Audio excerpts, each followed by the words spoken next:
आज हम पढ़ेंगे मैटर साउंडिंग। इस वीडियो में आपको जो भी बताया जाएगा अगर कि आप अपने घर पे फिर से एक बार ट्राई करें तो आ गए आप।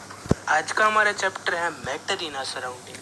हम इस एक वीडियो में पूरे चैप्टर को कंप्लीट कर लेंगे। तो चैप्टर का नाम है मैटर इन सराउंडिंग।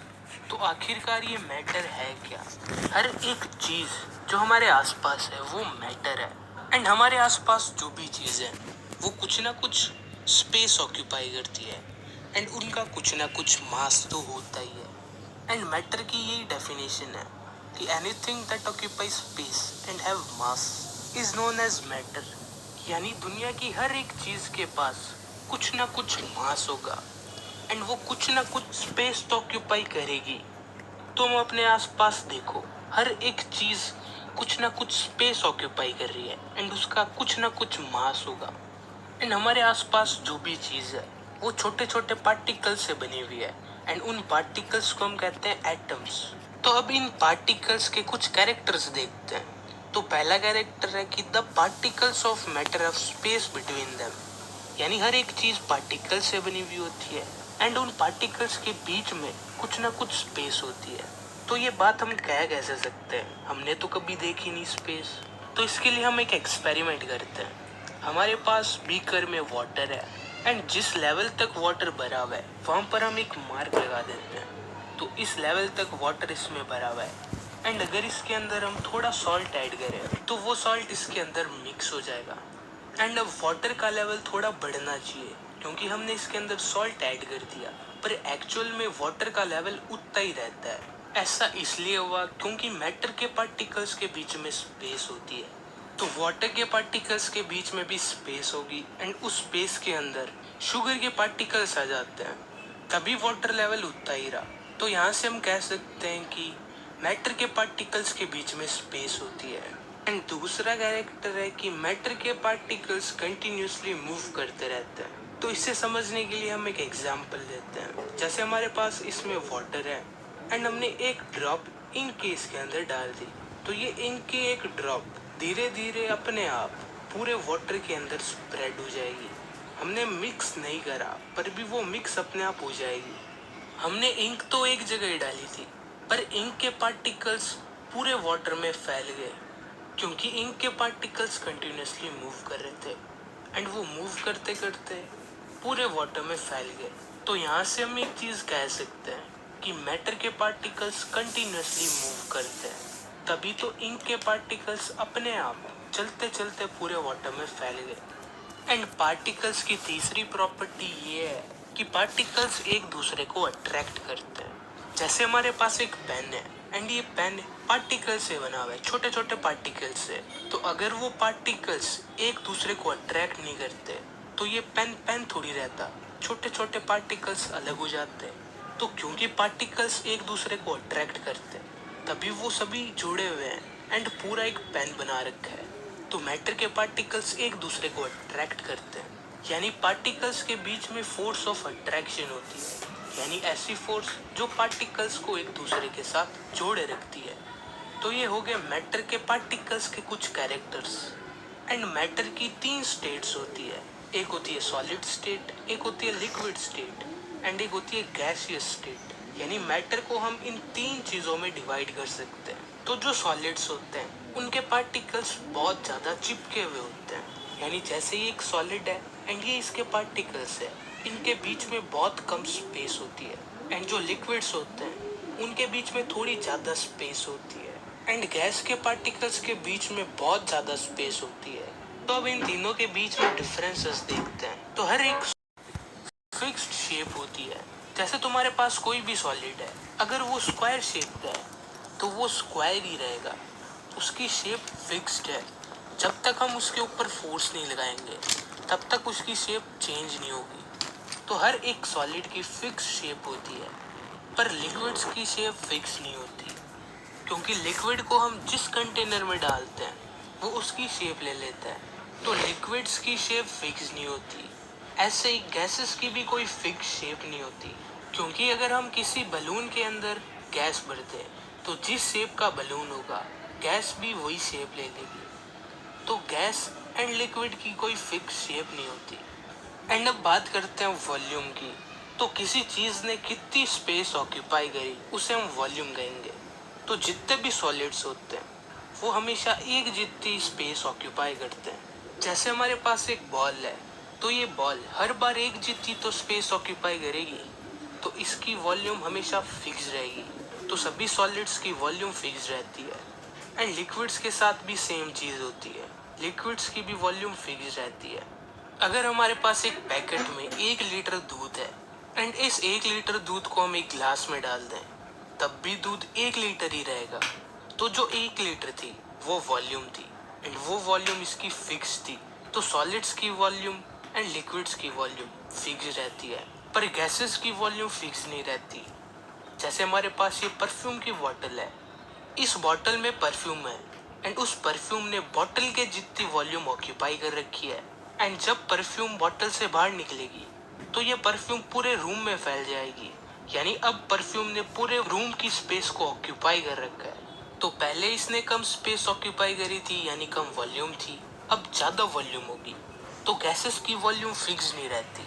तो सॉलिड के पार्टिकल्स बहुत ज्यादा चिपके हुए होते हैं, यानी ऐसी कोई चीज है जो इन पार्टिकल्स को पास पास रखती है, तो वो चीज है फोर्स ऑफ अट्रैक्शन या फिर इंटरमॉलिक्यूलर फोर्स ऑफ अट्रैक्शन।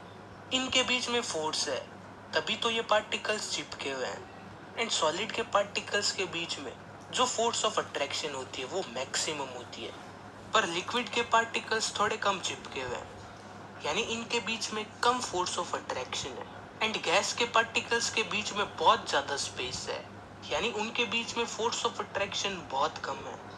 हम सॉलिड्स को कंप्रेस नहीं कर सकते, लिक्विड्स को भी कंप्रेस नहीं कर सकते, पर गैसेस को कंप्रेस कर सकते हैं। कंप्रेस यानी पिचका सकते हैं। एंड मैटर के पार्टिकल्स कंटिन्यूअसली मूव करते रहते हैं। एंड अगर कोई चीज मूव कर रही है या चल रही है तो उसके अंदर काइनेटिक एनर्जी आ जाती है। काइनेटिक एनर्जी ऐसी एनर्जी है जो हर एक चलती हुई चीज के अंदर होती है। तो मैटर के पार्टिकल्स के अंदर भी काइनेटिक एनर्जी होती है, क्योंकि वो कंटिन्यूअसली मूव करते रहते हैं। अगर हम कंपेयर करें कि किसके पार्टिकल्स की काइनेटिक एनर्जी ज्यादा होगी, तो सॉलिड के पार्टिकल्स की काइनेटिक एनर्जी सबसे कम होगी, क्योंकि सॉलिड्स के पार्टिकल के बीच में बहुत कम स्पेस है, यानी पार्टिकल्स बहुत कम मूव कर सकते हैं। एंड कम मूवमेंट यानी कम काइनेटिक एनर्जी। एंड लिक्विड के पार्टिकल्स की काइनेटिक एनर्जी सॉलिड से थोड़ी ज्यादा होती है, क्योंकि पार्टिकल्स के बीच में स्पेस थोड़ी ज्यादा है, तो पार्टिकल्स थोड़े ज्यादा मूव कर सकते हैं, तो थोड़ी ज्यादा काइनेटिक एनर्जी होगी। एंड गैस के पार्टिकल्स के बीच में बहुत सारी स्पेस है, यानी वो ज्यादा मूवमेंट करेंगे एंड उनकी काइनेटिक एनर्जी सबसे ज्यादा होगी। एंड अब हम बात करते हैं डेंसिटी की। एक फिक्स्ड वॉल्यूम के अंदर कितना मास है उसे हम डेंसिटी कहेंगे। एंड वॉल्यूम क्या थी? वॉल्यूम थी स्पेस। तो अगर मेरे पास एक ग्लास है तो इस ग्लास के अंदर कितनी स्पेस है, वो वॉल्यूम है। तो अगर इस स्पेस के अंदर या वॉल्यूम के अंदर कोई सॉलिड आएगा तो उसके पार्टिकल्स बहुत पास पास होंगे। एंड अगर इसी ग्लास में कोई लिक्विड आएगा तो उसके पार्टिकल्स थोड़े दूर दूर होंगे। एंड इसी ग्लास के अंदर अगर कोई गैस आएगी तो उसके पार्टिकल्स बहुत दूर होंगे। तो जहाँ पर ज्यादा पार्टिकल्स है वहां पर ज्यादा मास है। एंड डेंसिटी क्या थी? एक पर्टिकुलर वॉल्यूम के अंदर कितना मास है। तो सॉलिड्स एक पर्टिकुलर वॉल्यूम के अंदर ज्यादा मास रखते हैं, तो सॉलिड की डेंसिटी ज्यादा है। एंड अब ग्लास तो वही है, यानी वॉल्यूम तो उतनी है, पर लिक्विड्स के पार्टिकल अब कम है, तो उसी वॉल्यूम में लिक्विड के पार्टिकल कम है, तो लिक्विड्स की डेंसिटी सॉलिड से कम होती है। एंड अब बात करें गैसेस की, तो वॉल्यूम तो वही है, पर अब पार्टिकल्स बहुत कम है। पार्टिकल्स कम है यानी मास कम है, एंड डेंसिटी भी कम है, तो डेंसिटी कम है, तो सॉलिड की डेंसिटी ज्यादा होती है, उससे कम लिक्विड्स की होती है, एंड सबसे कम गैस की होती है। तो अगर कोई सॉलिड चीज है तो वो फ्लो नहीं हो सकती, पर लिक्विड एंड गैस ये दोनों फ्लो हो सकते हैं। लिक्विड जैसे कि वाटर फ्लो होता हुआ हमारे नल से आते हैं, एंड गैसेस भी फ्लो हो सकती है। तो जो चीज फ्लो हो सकती है उसे हम फ्लूइड कहते हैं। तो लिक्विड एंड गैसेस फ्लूइड्स होते हैं। My name is Rudra Vedant Bapuluri.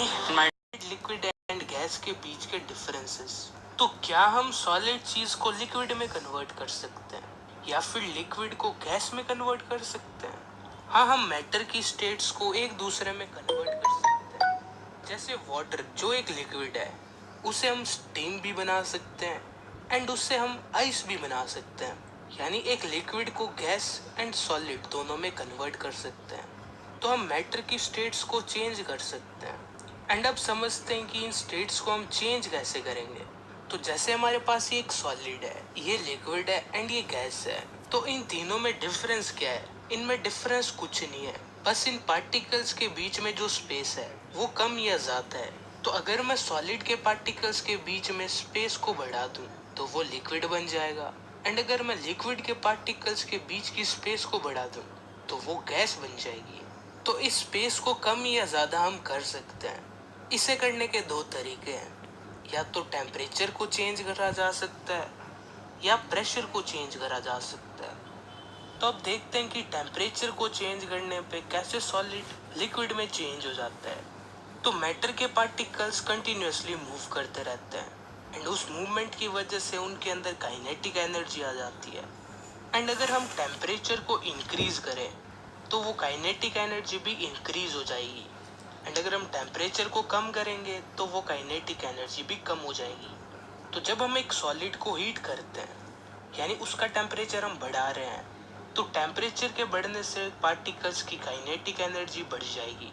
And एक पॉइंट ऐसा आएगा जब पार्टिकल्स की काइनेटिक एनर्जी इतनी ज़्यादा हो जाएगी कि वो उन पार्टिकल्स के बीच में जो फोर्स ऑफ अट्रैक्शन है, वो फोर्स जो इन्हें जोड़े रखती है, उसे ओवरकम कर लेंगे। एंड जब फोर्स कम हो जाएगी तो पार्टिकल्स थोड़े दूर चले जाएंगे। एंड धीरे धीरे ऐसे ही करते सभी पार्टिकल्स की काइनेटिक एनर्जी बढ़ेगी, वो फोर्स ऑफ अट्रैक्शन को ओवरकम करेंगे एंड धीरे धीरे उनके बीच में स्पेस बढ़ जाएगी। तो ऐसे हम सॉलिड के पार्टिकल्स की स्पेस बढ़ा सकते हैं एंड उन्हें लिक्विड में कन्वर्ट कर सकते हैं। तो जब हम टेम्परेचर को इंक्रीज करते जाएंगे तो एक ऐसा टेम्परेचर आएगा जब पार्टिकल्स के बीच में स्पेस बढ़नी स्टार्ट हो जाएगी। तो उस टेम्परेचर के पॉइंट को हम कहते हैं मेल्टिंग पॉइंट। यानी ऐसा पॉइंट जब एक सॉलिड लिक्विड में चेंज होना स्टार्ट हो जाए, उसे हम मेल्टिंग पॉइंट कहेंगे। यानी the temperature at which a solid melts to become liquid at atmospheric pressure is called melting point. यानी ऐसा टेम्परेचर जब एक सॉलिड लिक्विड के अंदर कन्वर्ट होना स्टार्ट होता है एटमॉस्फेरिक प्रेशर के अंदर। अब यहाँ पर हमने एटमॉस्फेरिक प्रेशर क्यों लिखा? क्योंकि प्रेशर को चेंज करने पर भी मैटर की स्टेट चेंज हो सकती है। तो यहाँ पर हमने प्रेशर को फिक्स कर दिया, तो ये हो गया मेल्टिंग पॉइंट। तो ऐसा प्रोसेस जिसमें एक सॉलिड लिक्विड के अंदर कन्वर्ट होता है, उसके मेल्टिंग पॉइंट के ऊपर, यानी टेम्परेचर उतना हो जितना उस सॉलिड का मेल्टिंग पॉइंट है, तब हम उसे कहेंगे मेल्टिंग। मेल्टिंग कुछ नहीं है, सॉलिड जब लिक्विड में कन्वर्ट होगा तब उस प्रोसेस को हम कहेंगे मेल्टिंग। एंड मेल्टिंग का दूसरा नाम है फ्यूजन। तो ये हो गया मेल्टिंग एंड मेल्टिंग पॉइंट। अब जैसे ये आइस है बीकर के अंदर, तो इस आइस का टेम्परेचर मान लेते हैं -4 डिग्री है, एंड जब हम इसे हीट देंगे तब इसका टेम्परेचर बढ़ेगा। तो अब इसका टेम्परेचर हो गया -2 डिग्रीज। अब इसे हम थोड़ी और हीट देते हैं, तो अब इसका टेम्परेचर हो गया 0 डिग्री, एंड 0 डिग्री आइस का मेल्टिंग पॉइंट है। तो इस पॉइंट पे आइस मेल्ट होना स्टार्ट हो जाएगी। एंड अब हम इसे हीट दे रहे हैं, एंड हीट देने पर टेम्परेचर इंक्रीज नहीं हो रहा, टेम्परेचर 0 डिग्री से ज़्यादा हो ही नहीं रहा। तो अब जो हम इसे हीट दे रहे हैं वो जा कहाँ पे रही है? अब हम थोड़ा पीछे चलते हैं, जब आइस का टेम्परेचर था -3 डिग्री, एंड जैसे जैसे हमने इसे हीट दी तो उस हीट से जो आइस के पार्टिकल्स की काइनेटिक एनर्जी थी वो इंक्रीज होगी। एंड जैसे काइनेटिक एनर्जी इंक्रीज हुई तो टेम्परेचर भी इंक्रीज हो गया, एंड अब टेम्परेचर हो गया -2 डिग्री। तो फिर हम थोड़ी और हीट देंगे, उस हीट से थोड़ी और काइनेटिक एनर्जी बढ़ेगी, एंड उस काइनेटिक एनर्जी से थोड़ा और टेम्परेचर बढ़ जाएगा। ऐसे करते करते टेम्परेचर बढ़ते बढ़ते टेम्परेचर आ जाएगा 0 डिग्री पे, एंड 0 डिग्री पे आइस के पार्टिकल्स की काइनेटिक एनर्जी बहुत ज़्यादा हो जाएगी, इतनी ज़्यादा हो जाएगी कि उसके बाद में काइनेटिक एनर्जी इंक्रीज नहीं हो सकेगी। तो जैसे जैसे काइनेटिक एनर्जी बढ़ रही थी वैसे वैसे टेम्परेचर बढ़ रहा था, पर अब काइनेटिक एनर्जी बढ़ेगी नहीं तो टेम्परेचर भी बढ़ेगा नहीं। तो अब टेम्परेचर रहेगा 0 डिग्री। एंड अब हम जो हीट देंगे वो काइनेटिक एनर्जी में चेंज नहीं होगी, उससे जो पार्टिकल्स के बीच में फोर्स ऑफ अट्रैक्शन है उसे दूर करा जाएगा। ये पार्टिकल्स बहुत चिपके हुए हैं, यानी ऐसी कोई चीज है जो इन्हें चिपकाए रखती है, एंड वो चीज है फोर्स ऑफ अट्रैक्शन। तो जो पार्टिकल्स है इनके बीच में फोर्स ऑफ शुरुआत करी दઈએ श्योर इस फोर्स ऑफ अट्रैक्शन की वजह से ये सारे चिपके हुए हैं। तो अब जो हम हीट देंगे उससे ये फोर्स ऑफ अट्रैक्शन कम होगा, एंड जब फोर्स ऑफ अट्रैक्शन कम होगा तो पार्टिकल्स के बीच में स्पेस बढ़ जाएगी। तो धीरे धीरे पार्टिकल्स दूर हो जाएंगे। जैसे ऊपर वाले पार्टिकल्स थोड़े दूर हो गए वैसे नीचे वाले पार्टिकल्स भी थोड़े दूर होंगे, एंड ऐसे पार्टिकल्स के बीच में स्पेस बढ़ जाएगी। एंड अब स्पेस थोड़ी बढ़ गई तो ये बन गया लिक्विड। अब थोड़ी देर के लिए गैस को बंद कर देते हैं एंड समझते हैं कि हुआ क्या। तो पहले जो हम हीट दे रहे थे उससे टेम्परेचर इंक्रीज हो रहा था, पर थोड़ी देर पहले जो हमने हीट दी उससे टेम्परेचर चेंज नहीं हुआ। उस हीट से पार्टिकल्स के बीच की स्पेस ज्यादा हुई। स्पेस ज्यादा हुई इस चीज को हम देख थोड़ी सकते हैं, यानी ये हमारे लिए छुपा हुआ है, एंड इस हीट ने छुपा हुआ काम करा। तो इसे हम कहेंगे लेटेंट हीट। लेटेंट यानी छुपा हुआ। एंड इस हीट ने सॉलिड को लिक्विड में कन्वर्ट करा, यानी मेल्टिंग करी। तो इसे हम कहेंगे latent heat of fusion. Melting का ही दूसरा नाम फ्यूजन है। अब इसकी डेफिनेशन देखते हैं। The amount of heat energy required to change 1 kg of solid into liquid at atmospheric pressure at its melting point. Definition में बस इतना लिखा है, वो हीट जो एक सॉलिड को लिक्विड में कन्वर्ट करती है वो लेटेंट हीट है। पर हमने डेफिनेशन में 2-3 चीजों को फिक्स कर दिया। जैसे सॉलिड का अमाउंट हमने फिक्स कर दिया 1 kg, क्योंकि अगर सॉलिड ज्यादा होगा तो हमें ज्यादा हीट देनी पड़ेगी, तो इसे हमने फिक्स कर दिया 1 kg। एंड टेम्परेचर को फिक्स कर दिया मेल्टिंग पॉइंट पे, यानी जब सॉलिड लिक्विड में कन्वर्ट होगा वही टेम्परेचर होना चाहिए। एंड हमने प्रेशर को भी फिक्स कर दिया। जो हमारे ऊपर एटमॉस्फेयर है वो हमारे ऊपर प्रेशर लगाता है, तो उस प्रेशर को हम कहते हैं एटमॉस्फेरिक प्रेशर। तो हमारे ऊपर प्रेशर 1 एटमॉस्फेयर का होना चाहिए। टेम्परेचर उस चीज के मेल्टिंग पॉइंट के जितना होना चाहिए, एंड जिस चीज को हम मेल्ट कर रहे हैं वो 1 kg होनी चाहिए। उस वक्त जो हम हीट देंगे, जिस हीट से वो सॉलिड लिक्विड में कन्वर्ट होगा, उसे हम लेटेंट हीट ऑफ फ्यूजन कहेंगे। तो ये हो गई latent. Okay guys, so this video is very big, so we will see this video in next lecture, so bye bye.